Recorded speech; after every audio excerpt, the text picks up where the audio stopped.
இதான் ஹார்ட் ஒர்க்கும் ஸ்மார்ட் ஒர்க்கும். ஸ்மார்ட்டாக வேலை செய்யுங்க. ஸ்மார்ட்டுங்கிறது வேறு ஒன்றும் இல்லைங்க, ஜஸ்ட்டு என்ன செய்யணுங்கிறத யோசித்து அதை வந்து சிம்பிளாக எப்படி செய்கிறது, மைண்டை வந்து நம்ம வந்து உடல் உழைப்பை ஆப்டிமமாக எப்படி யூட்டிலைஸ் பண்ணுறது, இப்படி வேலை செய்கிறது தான் ஸ்மார்ட் ஒர்க்கு. நான் சொல்கிறேன், நான் வந்து எனக்கு வந்து நான் வந்து பேஸ் வந்து கிராமம் தான். எனக்கு இங்கிலீஷில் வேர்ட்ஸே எனக்கு எதுவுமே தெரியாது. எனக்கு இங்கிலீஷ், அதாவது நான் முதல்ல இந்த சிவில் ஆக்சுவலாக நான் பேஸ் போனது சிவில் சர்வீஸ் படிக்கணும் தான் போனேன். போகும்போது எனக்கு எந்த பேஸுமே கிடையாது. எனக்கு இங்கிலீஷ் அப்போ வந்து இங்கிலீஷ் நிறையா நாலேஜ் வரதுக்காக கிட்டத்தட்ட நான் பார்த்தீங்கன்னா ப்ரீவியஸ் இயர் கொஸ்டின் பேப்பர்லாம் எடுத்து அப்படியே வச்சு பார்த்தாலே அந்த ஒரு கொஸ்டின் பேப்பரோட வே எப்படி போகுது. நீங்கள் நான் என்ன சொல்கிறேன்னா, ப்ரீவியஸ் இயர் கொஸ்டின் பேப்பர்னா ஒன்லி ஃபார் நீங்கள் உங்களுடைய இந்த குரூப் 4 கொஸ்டின் பேப்பர் மட்டும் எடுக்கக்கூடாது. இது கூட உள்ள group 2 question paper, group 1 question paper, இல்லை வேறு யாருக்காவது வேறு கொஸ்டின் பேப்பர். வணக்கம், மறக்காமல் சப்ஸ்கிரைப் பண்ணுங்கள், பக்கத்தில் இருக்க பெல் ஐகானை கிளிக் பண்ணுங்கள். தேங்க்யூ. யூத் பேப்பர் நேயர்களுக்கு எனது வணக்கம். என்னுடைய பேர் காந்திராஜ்.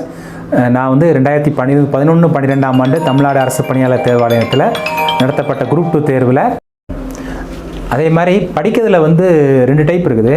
பொதுவாக பார்த்தீங்கன்னா நீங்களே பார்த்துருப்பீங்க, நிறைய ஸ்டூடெண்ட்ஸ் நான் பார்த்துருக்குறேன், நிறையாவற்றை நான் பழகிருக்கிறேன். அவங்களாம் பார்த்தீங்கன்னா ஏகப்பட்ட புக்கு படிப்பாங்க, படிச்சுட்டே இருப்பாங்க. அது பார்த்தீங்கன்னா அவங்கள பார்த்தா தெரியும். ஆனால் அவங்களுக்கு பார்த்தீங்கன்னா அடுத்து சக்ஸஸ்ன்னு பார்த்தீங்கன்னா அவங்களுக்கு இருக்காது. ஒரு அந்த எக்ஸாம்பிள் ஈஸியாக பாஸ் ஆகிருக்க மாட்டாங்க.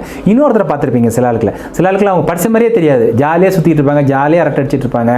அவங்க இவங்களுக்கு நம்ம மைண்டில் என்ன இருக்குன்னா, அந்த கஷ்டப்பட்டு படிக்கிறாரு பார்த்தீங்களா, அந்த பசங்களுக்கு அவரை பார்க்கும்போது இவர் ஜாலியாக சுற்றிட்டு இருக்காப்புல, இவருக்கு வேலை இல்லை, இப்போ வேலை தேவையில்லை போல இருக்குது, அதனால் இவர் ஜாலியாக சுற்றிட்டு இருக்காரு போல இருக்குன்னு பார்ப்போம். ஆனால் நீங்கள் ரிசல்ட்னு வரும்போது பார்த்தீங்கன்னா அவர் நல்ல மார்க் வாங்கியே ஒரு போஸ்ட் வாங்கியிருப்பார், நம்ம வாங்கியிருக்க மாட்டோம்.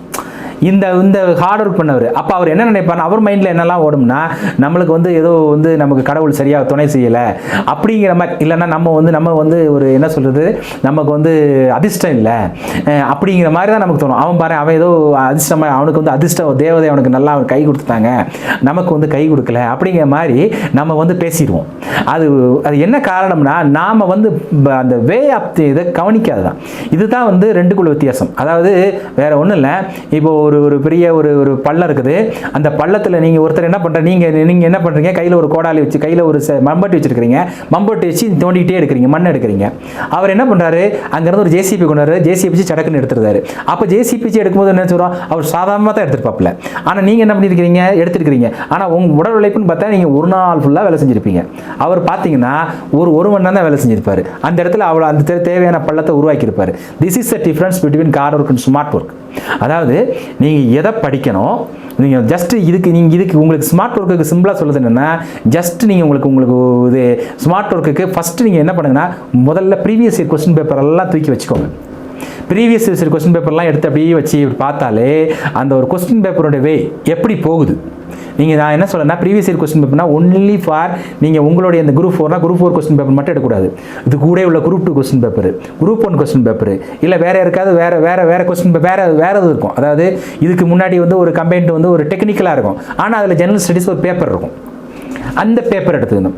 இதெல்லாம் நீங்கள் எடுத்து ஜஸ்ட் நீங்கள் அப்படியே கோ த்ரூ பண்ணிங்கன்னா என்னென்னா, ஒரு சிலபஸ் ஒரு கொஸ்டின் பேப்பர் ப்ரிப்பேர் பண்ணுறது ஒரு செட் ஆஃப் டீம் தான். இது ஒரு ரகசியம், ஒரு செட் ஆஃப் டீம். அதாவது நீங்கள் எவ்வளோதான் பிரில்லியண்ட்டாக இருந்தாலும் உங்கள் மைண்டு உங்களை அறியாமலே உங்களுக்கு எதில் பிடிக்குமோ அதுக்குள்ளே தான் கண்ணு போகும், அதுக்குள்ளே தான் போய் நீங்கள் வந்து பார்ப்பீங்க. என்ன உங்களுக்கு எவ்வளோதான் பிரில்லியண்ட்டாக இருக்கட்டும், நீங்கள் வந்து உங்கள் மைண்ட் செட்டு இயல்பாகவே போய் அதெல்லாம் நிற்கும். அதேமாதிரி ஒரு டிஎன்பிசியில் வந்து ப்ரிப்பரேஷன் பண்ணுறாங்கனாலே இயல்பான மைண்ட் செட்டு இப்படி தான், இது தான் எடுக்கணும்னு சொல்லி நீங்கள் பாருங்கள். ஒரே கொஸ்டினே கிட்டத்தட்ட நீங்கள் ஒரு 10 பேர் எடுத்திங்கன்னா ஒரே கொஸ்டினே திரும்ப ரிப்பீட் ஆகிருக்கும். இது காரணம் என்னென்னா, அவங்க வந்து சில இதில் வந்து கான்சன்ட்ரேஷன் மஸ்ட் வச்சுருப்பாங்க. ஸோ இது ஒரு அனாலிசிஸ். முதல்ல நீங்கள் செய்ய வேண்டியது ஃபஸ்ட்டு ஒரு அனலைஸ், ஒரு பேப்பர் எடுத்து வச்சு இப்போ ரீசெண்டாக எடுக்கணும். ரீசெண்டாகிறப்போ ஒரு 2 வருஷம் 3 வருஷத்துக்குள்ளே நிறைய பேப்பர், அதாவது உங்களுக்கு ரிலவெண்ட்டே இருக்காது. வேறு ஒரு இன்ஜினியரிங் செக்ஷனில் கொடுத்துருப்பாங்க, இல்லைனா வந்து ஒரு ஒரு ஒரு 5 போஸ்ட்டுக்கு மட்டுமே ஒரு எக்ஸாம் நடத்திருப்பாங்க. அதில் ஒரு ஜெனரல் ஸ்டடீஸுக்கு ஒரு குரூப்பாக ஒரு 30 கேள்வி இருக்கும், இல்லை 40 கேள்வி இருக்கும். நீங்கள் யூஸ் சர்ச் இட். இந்த மாதிரி இதை நீங்கள் என்ன பண்ணணும்னா, எல்லாத்தையும் கேதர் பண்ணி எந்த வேல கொஸ்டின் பேப்பர் போகுது, அப்போ என்னென்ன சப்ஜெக்ட்லாம் அவங்க உள்ளே போகிறாங்க, ஜெனரல் ஸ்டடீஸ்னால் எதில் அவங்க கான்சன்ட்ரேட் பண்ணுறாங்க, ஜெனரல் ஸ்டடீஸில் வேர்ல்டு லெவலில் எப்படி கான்சன்ட்ரேட் பண்ணுறாங்க, ஸ்கீமில் எது கான்சன்ட்ரேட் பண்ணுறாங்க, இந்தியா லெவலில் எப்படி கான்சன்ட்ரேட் பண்ணுறாங்க, நம்ம அதே மாதிரி தமிழ்நாடு லெவலில் எதில் கான்சன்ட்ரேட் பண்ணுறாங்கன்னு ஜஸ்ட் அப்படியே உங்களுக்கு ஒரு ஐடியா கிடைக்கும். இந்த ஐடியா வந்துட்டுனா இது ஒன்று. அதுக்கப்புறம் புக்ஸ்லேயும் அதே மாதிரி எந்தெந்த மாதிரி கொஸ்டின்ஸ் எந்தெந்த வகையில் போயிருக்கிறாங்க இது உங்கள் ஒரு மைண்டில் வந்துட்டுனா இந்தந்த இதில் தான் இந்தந்தில் அதிகமாக கேட்குறாங்க. அப்போ நம்ம இந்தந்த கொஸ்டின்ஸு இவ்வளோ படிக்கணும் இதை எதுன்னு சொல்லிட்டு ஃபஸ்ட்டு ஒரு பேஸ் போட்டுட்டிங்கன்னா உங்களுக்கு வந்து படிக்கக்கூடிய வேல்யூம் குறைஞ்சிரும். அப்போ என்ன பண்ணுவார்னா ஒரு ஸ்மார்ட் பாய் என்ன பண்ணுவார்னா நம்ம வந்து சக்ஸஸ் பண்ணணும். அப்போ இதெல்லாம் மைண்டு வந்து ஃபிக்ஸ் ஆயிரும். இதெல்லாம் படித்தோம்னா நம்ம இதில் தான் கொஸ்டின்ஸ் மேக்ஸிமம் வருது. அப்போ இதெல்லாம் நம்ம படிச்சிருவோம். நான் சொன்ன பேஸு உங்களுக்கு வந்து குரூப் 2னா இந்த 6 to 11 புக்ஸு அந்த புக்ஸுங்கிறப்ப உங்களுக்கு வால்யூம் குறைஞ்சிரும். அவன் என்ன பண்ணுவான்னா திரும்ப புக்ஸே படிச்சுட்டே இருப்பான். அவன் திரும்ப படிக்கிறதுனால மனசில் மனப்படம் ஆயிரும். அவன் பெருசாக கான்சென்ட்ரேட் பண்ண மாட்டான். அவன் மைண்ட் செட் என்ன இருக்குன்னா just I want a job அப்படிங்கிற மைண்ட் செட் இருக்கும். அதனால பெருசாக யோசிக்க மாட்டான். அப்போ நம்ம என்ன பண்ணுவோம் ஹார்ட் ஒர்க் பண்ணுறவர் இந்த ஒரு சயின்ஸ் சப்ஜெக்ட்டுக்கே ஒரு 4-5 புக்கை தூக்கி போட்டு வச்சு பார்த்துருப்போம். இதுக்கே பேர் தெரியாத ஆதரவுலாம் யாரோ ஒருத்தர் சொல்லியிருப்பாங்க. அதையும் தூக்கி எடுத்து போட்டு சைட் படிச்சுக்கிட்டு இருப்போம். உதாரணம் என்ன குவாண்டம் பிசிக்ஸ் அப்படின்னு எடுத்துட்டிங்கன்னா அதுக்கு கண்டிப்பாக ஒரு இங்கிலீஷில் இருக்கும். நம்ம மைண்ட் செட் என்ன இருக்குன்னா நம்ம இங்கிலீஷில் ஏதோ ஒரு புக் அந்த ஹார்ட் ஒர்க் ஒரு 400 பக்கம் ஒரு புக் ஹார்ட் ஒர்க் பண்ணி படிச்சிட்டோம்னா அந்த பொதுவாக வந்து சயின்ஸ்னா ஒரு சப்ஜெக்ட்டுக்கும் ஒரு கொடுத்துருப்பான். அந்த 3 மார்க்கில் அந்த ஒரு மார்க் நம்ம எடுத்துருவோம்னு நினச்சி இவங்க கஷ்டப்பட்டது 400 பக்கத்துக்கு நம்ம டயத்தை ஃபுல்லாக அதில் போட்டிருப்போம். அந்த ஸ்மார்ட் பாய் என்ன பண்ணிருப்பானா அந்த உள்ளே பேருக்கே மாட்டார்.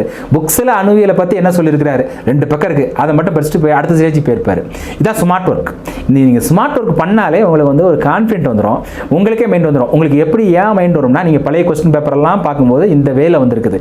அப்போ இந்த வே இப்போ வந்து இப்போ உதாரணமாக ஒரு கொஸ்டின் எடுக்கிறாங்கன்னா இந்த இடத்துலேருந்து எடுத்துருக்காங்க. இப்போ உதாரணமாக இந்திய மறுமலர்ச்சி இயக்கத்துலேருந்து ஒரு கொஸ்டின் எடுத்துருக்காங்கன்னா அது ஒரு ராஜாராம் மோகன் ராய் பேஸ் பண்ணி எடுத்துருக்காங்கன்னா நீங்கள் அப்படியே அதை சுற்றி அப்படியே படிச்சிட்டிங்கன்னு வச்சுக்கோங்களேன். அதுக்கு முன்ன பின்ன கொஞ்சம் படித்து அந்த லைனில் அப்படியே கொஞ்சம் அப்படி படித்து அந்த புக்கில் அப்படி படித்து வச்சிட்டிங்கன்னா மேலே முடிஞ்சு போச்சு. எப்படி அந்த நம்ம மைண்டில் என்ன ஆயிரும் கிட்டத்தட்ட ஒரு இந்தியன் ரெனெசன்ஸை பற்றி கேட்டாங்கன்னா நமக்கு வந்து நம்ம சொல்லிடுவோம். ஆனால் நம்ம என்ன பண்ணியிருந்தோம் அந்த ஹார்ட் ஒர்க்கர் என்ன பண்ணியிருந்தாருன்னா இந்தியன் ரெனெசன்ஸை பற்றி நீங்கள் பார்த்தீங்கன்னா இந்தியன் ஹிஸ்ட்ரியில் ஏகப்பட்ட பேர் இருப்பாங்க. பேர் தெரியாத நிறைய பேர் இருப்பாங்க. ஏன் ஈவன் உதாரணமாக இப்போ சமீபத்தில் வந்த படத்தில் கூட நம்ம வந்து அல்லூரி சீதாராமராஜு சொல்லியிருப்பாங்க. சீதாராமராஜு ரிலேட்டட் தான் அந்த RRR படம் எடுத்தாங்க. நீங்கள் பார்த்தீங்கன்னா அவர் ஒரு ஃப்ரீடம் ஃபைட்டர் தான். பட் நம்ம அதுக்காக மெனக்கட்டு சீதாராமராஜுவை பற்றி அது ஒரு புக்கே இருக்கும். அதை பார்த்து உட்காந்து படிச்சுட்டு இருக்கக்கூடாது. அவர் எங்கே போனார், எதுக்குள்ளே போனார், என்னென்ன மாதிரி பண்ணார். நமக்கு தேவை வந்து Alluri Sitarama Raju is a freedom fighter. நம்ம அதாவது நம்மளுடைய சிஸ்டம் அவ்வளோதான். நம்ம அதை தாண்டி நீங்கள் அது ஒரு ஃபுல்லாக புக்கையும் படிச்சுட்டு சீதாராமராஜுவை பற்றி ஏகப்பட்டது சொல்லிட்டாங்கன்னா நம்ம இதில் கொஸ்டினுக்கு நம்ம வந்து யாருக்கு தெரியாத மாதிரி நம்ம 1 மார்க் வாங்கிடுவோம் அப்படிங்கிற மாதிரி மைண்ட் செட்டில் நம்ம படிச்சிருவோம். ஆனால் தப்பு என்னென்னா இந்த ஸ்மார்ட் மைண்ட் என்ன பண்ணுவார்னா Alluri Sitarama Raju is a freedom fighter Andhra Pradesh அவ்வளோதான். அதை முடிச்சு அடுத்த செகண்ட் போயிடுவார். ஒருவேளை அதில் தாண்டி கேட்டாலும் அவருக்கு அதை பற்றி கவலைப்பட வேண்டியதில்லை. ஏன்னா அதை பற்றி கேட்டாங்கன்னா அவர் எழுதிடுவார். அந்த ஒரு 4 மார்க்கில் 1 மார்க் வாங்குறார். This is smart work. Smart work means என்ன தேவை அதை எப்படி படிக்கணும் திரும்ப அதையே அப்படி திரும்ப படிக்கிறது. அதே மாதிரி உங்களுக்கு ஸ்மார்ட் ஒர்க்கு சொன்னதான் ஒரு 200 வேர்டு இருக்குன்னா 200 வேர்டு நீங்கள் மனப்பாடம் பண்ணி விட்டுருக்குன்னா ஒரு நாளைக்கு 5 வேர்டு மட்டும் மனப்பாடம் பண்ணுங்கள். This is a smart work. நீங்கள் 200 வேர்டு ஒரே டயத்தில் ஹார்ட் ஒர்க் பண்ணி படிக்க வேண்டாம். 200 நாளைக்கு 5 வேர்டை மட்டும் மனப்பாடம் பண்ணுங்கள். நாளைக்கு 5 வேர்டு மனப்பாடம் பண்ணுங்கள். நேற்று படித்த 5 வேர்டை ரிமைண்டர் பண்ணுங்கள். அப்போ 5 10 ஆயிடுச்சு. அப்போது அடுத்த 15 5வது வேர்டு படிங்க. அப்போ 15 ஆயிடுச்சு. இப்போ உதாரணமாக நான் சொல்கிறேன். நான் வந்து பேஸ் வந்து கிராமம் தான். எனக்கு இங்கிலீஷில் வேர்ட்ஸே எனக்கு எதுவுமே தெரியாது. எனக்கு இங்கிலீஷ் அதாவது நான் முதல்ல இந்த சிவில் ஆக்சுவலாக நான் பேஸ் போனது சிவில் சர்வீஸ் படிக்கணும் தான் போனேன். போகும்போது எனக்கு எந்த பேஸுமே கிடையாது. எனக்கு இங்கிலீஷ் அப்போ வந்து இங்கிலீஷ் நிறையா நாலேஜ் வரதுக்காக கிட்டத்தட்ட நான் பார்த்தீங்கன்னா 1 இயராக டெய்லி 10 வேர்டு படித்தேன். டெய்லி 10 வேர்டு படிக்கிறது மட்டும் இல்லாமல் அந்த 10 வேர்டுக்கு 10 சென்டென்ஸ் எழுதுவேன். 10 சென்டென்ஸ் எழுதி என்னென்னா மனப்பாடம் பண்ண மாட்டேன். நான் ஒரு சென்டென்ஸ் புதுசாக ஒரு படி இன்அட்வாரண்ட் அப்படின்னு ஒரு வேர்டு படிக்கனா அதுக்கு என்ன அர்த்தம்னு பார்த்து அதுக்கு ஒரு 10 சென்டென்ஸ் எழுதுவேன். அப்போ 10 சென்டென்ஸ் எழுதும்போது என்ன ஆகும்னா நான் மறுநாள் எடுக்கும்போது அந்த முந்தின நாள் படித்த அந்த 10 வேர்டையும் அதில் போட்டு புதுசாக சென்டென்ஸ் ஃப்ரேம் பண்ணுவேன். இப்போ என்ன ஆயிருதுன்னா முதல் நாள் ஒரு 10 வேர்டு தெரிஞ்சிச்சு. அதுக்கு அடுத்த நாள் 10 வேர்டு தெரிஞ்சிருச்சு. இப்போ நீங்கள் பார்த்தீங்கன்னா ஒரு 10 நாள் பாருங்கள் எனக்கு 100 வேர்டு தெரிஞ்சிருக்கும். New words. முதல்ல என்ன ஒன்றும் இல்லை, ஹிண்டு பேப்பர் எடுத்துன்னு வச்சுக்கோங்களேன். நான் படிக்கிறப்ப ஹிண்டு பேரில் எனக்கு வந்து 2 பேராவை என்னால் தாண்ட முடியாது. 2 பேராவில் எனக்கு வந்து 7 வேர்டு 8 வேர்டு தெரியாது. அப்போ என்ன பண்ணுறேன், அதுக்காக நான் வருத்தப்படலை. அந்த 2 பேரால் 7 வேர்டு எடுத்ததில்லை, இன்றைக்கி தெரியலை, ஆனால் நாளைக்கு எனக்கு தெரிஞ்சிடும். நான் எடுப்பேன், அந்த 7 வேர்டு எடுத்து அதுக்கு வந்து சென்டென்ஸ் ஃப்ரேம் பண்ணுவேன். ஃப்ரேம் பண்ணி வச்சுட்டு மறுநாள் அதை அப்படியே மனப்பாடம், அதை என்ன மனப்பாடலாம் பண்ண மாட்டேன், அர்த்தத்தை அதை வந்து ஒரு சென்டென்ஸில் போடுவேன்.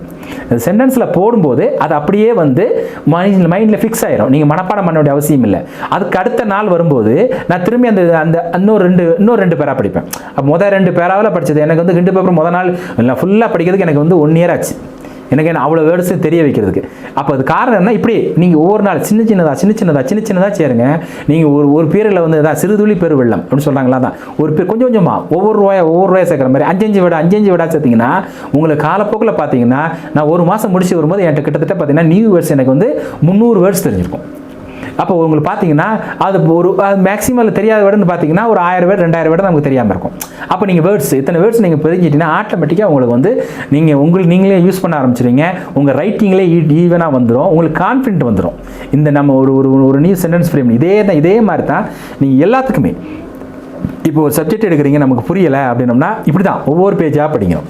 படித்து என்ன புரியல, ஏன் புரியல, அப்படி ஜஸ்ட் அப்படியே ரீட் பண்ணி படிக்க இதுதான் இந்த ஹார்ட் ஒர்க்குக்கும் டிஃப்ரென்ஸு ஸ்மார்ட் ஒர்க்கு. நீங்கள் படிக்கிறப்ப பார்த்தீங்கன்னா ஒரு நாளைக்கு ஒருத்தர் படிச்சுன்னா ஒரு 5 புக்ஸ் அண்ட் ஆதர்ஸ் தான் படித்த மாதிரி தெரியும்.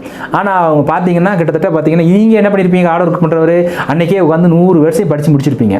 ஒரு மாதம் படித்து உங்கள்கிட்ட கேட்டால் உங்களுக்கு புரியாது. இதுக்கு அது அவருக்கு இவரா உங்களுக்கு கன்ஃபியூஸ் ஆகும். ஆனால் இதே இது 5 வேர்டாக படிச்சுட்டு வரவர் கேட்டு பாருங்கள், ஒரு மாதம் கழிச்சு கேட்டிங்கன்னா அவர் கஷ்டப்பட்டது என்னமோ ஒரு 5 வேர்டோட முடிச்சுட்டு அடுத்தது போயிருப்பார். ஆனால் நீங்கள் பார்த்தீங்கன்னா ஒரு மாதம் கழிச்சு அவர்கிட்ட கேட்டால் எதுக்குனாலும் பதில் சொல்லுவார். இதான் ஹார்ட் ஒர்க்கும் ஸ்மார்ட் ஒர்க்கும். ஸ்மார்ட்டாக வேலை செய்யுங்க. ஸ்மார்ட்டுங்கிறது வேறு ஒன்றும் இல்லைங்க, ஜஸ்ட்டு என்ன செய்யணுங்கிறத யோசித்து அதை வந்து சிம்பிளாக எப்படி செய்கிறது, மைண்டை வந்து நம்ம வந்து உடல் உழைப்பை ஆப்டிமமாக எப்படி யூட்டிலைஸ் பண்ணுறது, இப்படி வேலை செய்கிறது தான் ஸ்மார்ட் ஒர்க்கு. அது ஸ்மார்ட்டாக வேலை செஞ்சிட்டிங்கனாலே உங்களுக்கு சக்ஸஸ் வந்து ஆட்டோமேட்டிக்காக இயல்பாக வந்துடும்.